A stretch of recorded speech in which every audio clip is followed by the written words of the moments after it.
मतध्यायेत् कपिश्रेष्ठं चतुरावरणान्वितं वामभागां सितां पत्नीं सूर्यपुत्रीं सुवर्चलां पश्यन्तं स्निग्धया दृष्टास्तवक्त्रमुकाम्बुजं चित्रचामरसंविक्तं विरसाज्येषसेवितं मुक्ताहारगणोपेतं रत्नकुण्डलभूषितं दैवीभूषितग्रीवं कनकाङ्गदधारिणं नानामणिसमोत्कीर्णा किरीटोज्ज्वलशेखरं मेघलाधामसंवीतं मणिनोपरशोभितं पद्मासने समासीनं పీతాంబరసమన్వితం తుభ్యం దాస్యామి హనుమద్దేవ ప్రణతోస్మిం పదాంబుజే. ప్రేక్షకులందరికీ కూడా నమస్కారం. ఫిబ్రవరి మాసంలో ద్వాదశ రాశుల వారికి ఎలా ఉండబోతుందో ఇప్పుడు మనం తెలుసుకుందాం. మిథున రాశి వారికి సంబంధించి కుజగ్రహ సంచారం మిథున రాశి గుండా సంచరిస్తూ ఉన్న కారణం వల్ల ఈ ఫిబ్రవరి నెలలో కాస్త మిశ్రమ ఫలితాలు అధికంగా గోచరిస్తూ ఉన్నాయి. మంచి కంటే కాస్త ఇబ్బందికర వాతావరణమే అధికంగా కనిపిస్తుంది. ఎట్టి పరిస్థితుల్లో ఏవైనా సరే ప్రయోగాత్మకమైనటువంటి పనులు చేయడం మానుకోండి. ఏవైనా సరే నిర్ణయాలు తీసుకునే ముందు మీ ఇంట్లో ఉండేటువంటి వారిని శీఘ్రంగా అన్ని కనుక్కొనే ముందుకు వెళ్ళండి. ఎవరైనా వద్దు అన్న పని దయచేసి చేయకండి. మీ గురువులను సంప్రదించండి. ఏవైనా వ్యాపారాలు ప్రారంభించడానికి కానీ, ఏదైనా సరే విద్యా సంస్థలు నిర్మాణం చేసేటప్పుడు కానీ, భూ సంబంధిత వ్యవహారాల్లో కానీ, ఏవైనా సరే స్టాక్స్లో ఇన్వెస్ట్ చేయడం కానీ, ఎట్టి పరిస్థితుల్లో ఈ సమయం అంత ప్రయోగాత్మకమైనటువంటి సమయం కాదు. విద్యార్థులు కూడా చదువు సంబంధిత విషయాలకు వస్తే చాలా బాగా చదివే పిల్లలు కూడా విద్య విషయంలో కాస్త మందగించడము, కాస్త బుద్ధిమాధ్యం లేకుండా ఉండడం, ఇలాంటివన్నీ కూడా కనిపిస్తూ ఉంటాయి. అలాగే గృహిణుల విషయానికి వస్తే వీరు ఎవరైతే ఎప్పుడు వీరితో బాగా ఉంటారో వారు బాగా ఉండట్లేదని ఏదో ఒక మనస్తాపానికి గురై ఎప్పుడూ బాధపడుతూ ఉండేటువంటి కాలం ఇది అని చెప్పవచ్చు. అలాగే ఎవరైతే ఉద్యోగం చేస్తూ ఉన్నారో ఉద్యోగ సంబంధితమైనటువంటి వ్యవహారాల్లో మీ పై అధికారులని తెలవకుండా మాట్లాడినా దూషించినా చాలా చాలా ప్రమాదం. అది వారి దాకా వెళ్ళి మీ ఉద్యోగానికే ఇబ్బంది కలిగేటువంటి పరిస్థితి కూడా రావచ్చు. ఎట్టి పరిస్థితుల్లో మీరు చేసేటువంటి పనిని 1కి 10 సార్లు మళ్ళీ చూసుకోండి. నిజంగా మీరు తెలవక ఏదైనా తప్పు చేస్తే ముందుగానే మీరు వెళ్ళి చెప్పండి. లేకపోతే మీ ఉద్యోగం సంబంధించినంత వరకు సెక్యూర్డ్గా ఉండే అవకాశం లేదు. ఇది అందరి గురించి చెప్తున్నానండి. చిన్న స్థాయి ఉద్యోగస్తుడి దగ్గర నుంచి పై స్థాయి ఉద్యోగస్తుడి వరకు కూడా. అలాగే మనం ఎవరైతే వ్యాపారం చేసే వాళ్ళు ఉంటారో వంశపారంపర్యంగా వ్యాపారం చేసే వాళ్ళు ఇంట్రెస్ట్ లేకుండా కూడా వ్యాపారం చేసేటువంటి వాళ్ళు చాలామంది ఈ మధ్యకాలంలో ఫోన్ చేసి చెబుతూ ఉన్నారు. కానీ మీ యొక్క వృత్తే అది కదండి.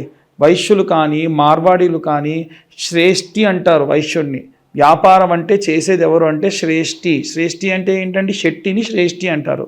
అలాగే గుప్తా అంటారు, అంటే ఏదైనా దాచి మనకు కావాల్సింది ఇచ్చేది. కాబట్టి ఇలా గుప్తా కానీ లేదా శ్రేష్ఠి అంటే శెట్టి అని ఉన్నటువంటి వాళ్ళు మీరు వ్యాపారం చేయడమే మంచిది. ఈ వ్యాపారం చేసేటప్పుడు మీకు ఇంట్రెస్ట్ లేదు అనేటువంటిది కాకుండా కుబేరుడి యొక్క రూపాన్ని రోజుకు 4 నిమిషాలు కన్నార్పకుండా చూసే ప్రయత్నం చేయండి.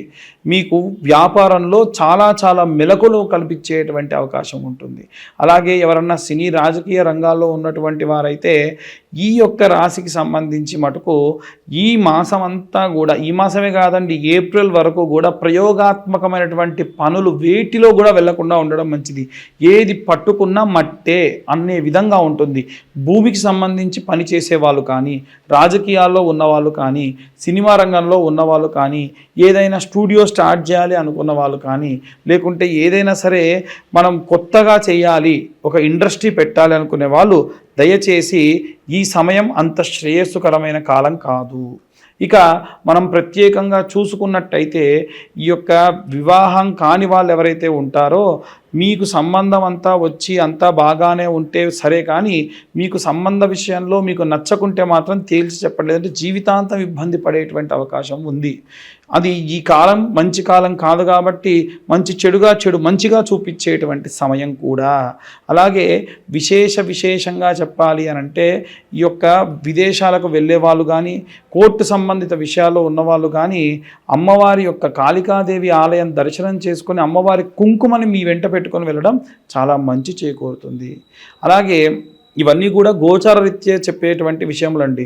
నిజంగా మీ యొక్క జాతకం కావాలి అంటే మీ పేరు, date of birth, time, place ఉంటే డీటెయిల్డ్గా మీ జాతకం అంతా కూడా 60 నుండి 70 పేజీల్లో విశ్లేషణతో ఇస్తూ మీతో డీటెయిల్గా మాట్లాడడం జరుగుతుంది. 2025 సంవత్సరంలో రూ. 2025 మాత్రమే తీసుకోవడం జరుగుతుంది. కాబట్టి ఎవరైనా మీ జాతకం గురించి తెలుసుకోవాలంటే కింద ఉన్న నెంబర్కి కాంటాక్ట్ చేయొచ్చు. అలాగే ఈ అన్ని వర్గాల వాళ్ళు ఎలాంటి రెమెడీస్ తీసుకోవాలి, ఎలాంటి మంత్రపఠనం చేయాలనే విషయాన్ని ఇప్పుడు మనం తెలుసుకుందాం. జనవరి 24 నుండి ప్రారంభమై ఫిబ్రవరి 24 వరకు కూడా కుజుడు సంచరిస్తూ మిథున రాశి గుండా ఆ తర్వాతకి ఏప్రిల్ వరకు కూడా ప్రయాణం చేస్తూ ఉంటారు. దీని వలన ద్వాదశ రాశులకి కూడా తీవ్రమైనటువంటి ఇబ్బందులు, అలాగే చాలా మంచి చేకూరేటువంటి రాశులకి కూడా ఉన్నాయి. అయితే అన్ని విభాగాల్లో ఉన్నటువంటి వాళ్ళు, విద్యార్థులు, గృహిణులు, ఉద్యోగస్తులు, సినీ రాజకీయ రంగాల వాళ్ళు, అలాగే రైతులు, చేతి వృత్తులు చేసుకునేటువంటి వాళ్ళు, కుల వృత్తులు చేసుకునేటువంటి వాళ్ళు, పాపం తల్లిదండ్రుల నుంచి దూరంగా నివసిస్తూ ఒంటరిగా నివసిస్తున్న వృద్ధులు, అలాగే విదేశాలకు ప్రయాణం చేయాలనుకునేటువంటి వాళ్ళు, అలాగే ఎవరైతే కోర్టు వ్యవహారాల్లో తీవ్రంగా ఇబ్బంది పడుతూ ఉన్నటువంటి వాళ్ళు, వీళ్ళందరి గురించి కూడా మనం కొన్ని రెమెడీస్ చెప్పుకుందాం. విద్యార్థుల విషయానికి వస్తే నీలా సరస్వతి స్తోత్రం అంటుందండి. ఈ నీలా సరస్వతి స్తోత్రము రోజుకు ఒక్కసారైనా సరే చదువుకోవడం చాలా చాలా శక్తినిస్తుంది. అయితే సరస్వతి యంత్రము అని ఉంటుంది. ఆ యంత్రం మీరు మామూలుగా గూగుల్లో చూసినా సరే దొరుకుతుంది. ఆ యంత్రంలో నెంబర్స్ ఉంటాయి. ప్రతిరోజు పిల్లలకు కొత్త నోట్బుక్ పెట్టేసి ఆ యంత్రాన్ని రోజు వాళ్ళతో గీయించి వాటిపైన రాయించి మధ్యలో కొంచెం అంత కుంకుమ పెట్టి ఇలా రాయండి. ఆ కుంకుమ రోజంతా ఉండాలని కూడా ఏం లేదు. ఇలా చేయడం వల్ల కూడా సంపూర్ణమైనటువంటి వాగ్దేవి కృపా కటాక్షాలు పిల్లల యందు ఉంటాయి. అలాగే గృహిణుల విషయానికి వస్తే ఫిబ్రవరి మాసంలో గుప్త నవరాత్రుల్లో భాగంగా శ్యామలాదేవి నవరాత్రులు జరుగుతాయి. కాబట్టి అమ్మవారి యొక్క నవరాత్రులు అప్పటికే ప్రారంభమై ఉంటాయండి. మరి ఎలా అనే వాళ్ళు కూడా ఉన్నారు. కాబట్టి ఈ నవరాత్రుల్లో కనీసం 9 సార్లు గౌరమ్మను తయారు చేసుకొని మీ ఇంట ఒక మంచి ప్లేట్ చూసుకొని దాంట్లో గౌరమ్మను పెట్టేసి, తమలపాకు లాంటిది పెట్టొచ్చు కానీ వాడిపోతుంది, వడలిపోతుందండి అనేటువంటిది చెబుతున్నారు. కాబట్టి ఒక మంచి ప్లేట్ చూసుకొని దానిపైన అమ్మవారిని గౌరమ్మగా మీ వీలును బట్టి చేసుకొని, మనకు అమ్మవారు ఎలాంటి వర్ణంలో ఉంటారు అనంటే మరకత వర్ణము అని అంటారు. కాబట్టి అలాంటి మరకత వర్ణంలో ఉండేటువంటి కుంకుమతోని అమ్మవారికి అర్చన చేయాలి. అది ఎలా చేస్తారండి అనేవాళ్ళు కూడా ఉన్నారు.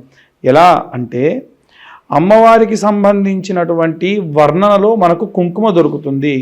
ఆ కుంకుమే కుబేర కుంకుమ. ఆ కుంకుమతో ఈ నవరాత్రుల్లో నవమ అంటే 9 సార్లు కుంకుమార్చన చేయడం వల్ల సంపూర్ణ శ్యామల కృపా కటాక్షాలు అందుతాయి. ఆ కుంకుమని 9 రోజుల తర్వాతకి పచ్చకర్పూరం వేసి దాచుకొని ప్రతి ఇంట్లో ఉన్న ప్రతి ఒక్కళ్ళు ధరించడం వల్ల ఎన్నో రకాలైనటువంటి కష్టములని కూడా అమ్మవారు కడతీరుస్తుంది అని శాస్త్రోక్తంగా చెప్పడం జరిగింది.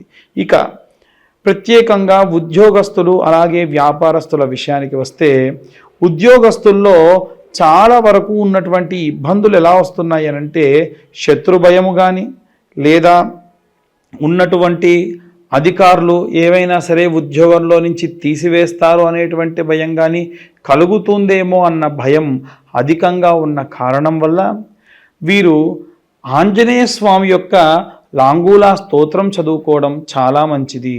రోజుకు ఒకసారన్నా హనుమత్ లాంగూలా స్తోత్రం విన్నా చదివినా సంపూర్ణ కృపాకటాక్షాలు అందుతాయి. ఇది వ్యాపారస్తుల విషయంలో కూడా అలాగే చేయడం ఎంతో మంచిది.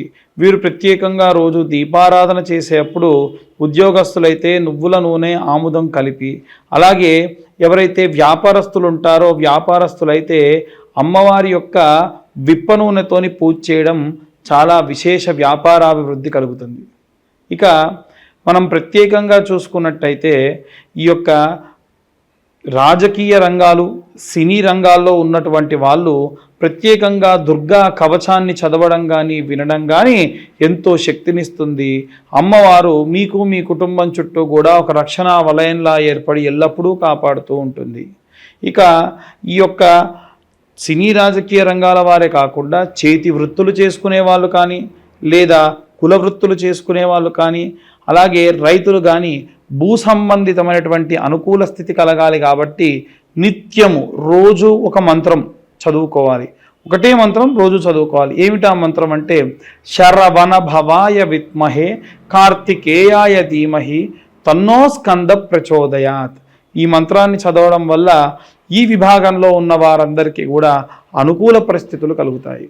ఇక ప్రత్యేకంగా చూసుకున్నట్టయితే ఎవరైతే కోర్టు వ్యవహారాల్లో ఇబ్బంది పడుతూ ఉన్నారో, విదేశాలకు ప్రయాణమై ఎదురు చూస్తూ ఉన్నారో, ఎవరైతే విశేషమైనటువంటి వివాహం కోసం ఎదురు చూస్తూ అంటే ఏజ్ మరి ఎక్కువైపోయి వివాహం కావట్లేదని ఎదురు చూస్తున్నారో, సంతానం కావట్లేదు అని ఎదురు చూస్తున్నారో వారు దక్షిణామూర్తి స్తోత్రాన్ని చదువుకోవడం మంచిది.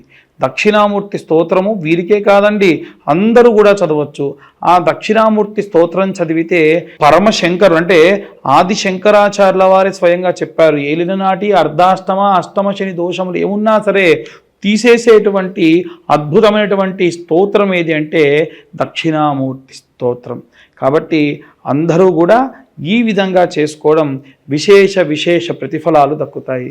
చాలామంది ఇవన్నీ కాదండి మీరు ఎలా చెబుతూ ఉన్నారు జాతకము, మీ జాతకం గురించి పూర్తిగా తెలుసుకోవాలనుకుంటున్నాం, మీరు ఎలా చెప్పగలుగుతున్నారంటే గోచార రీత్యా మాత్రమే మేము మీకు జాతక విశ్లేషణ అనేది ఇలాంటి రెమెడీస్ అనేవి చెబుతున్నాం.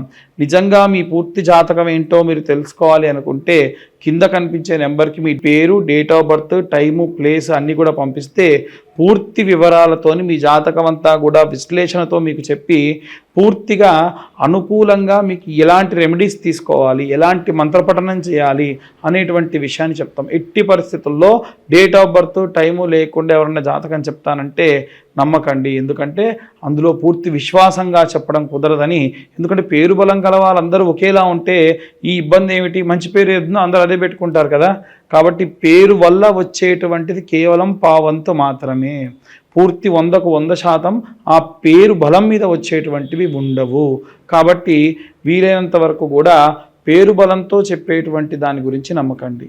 మీ పూర్తి డేట్ ఆఫ్ బర్త్ టైం ఉన్న వాళ్ళే జాతకం గురించి తెలుసుకునే ప్రయత్నం చేయండి.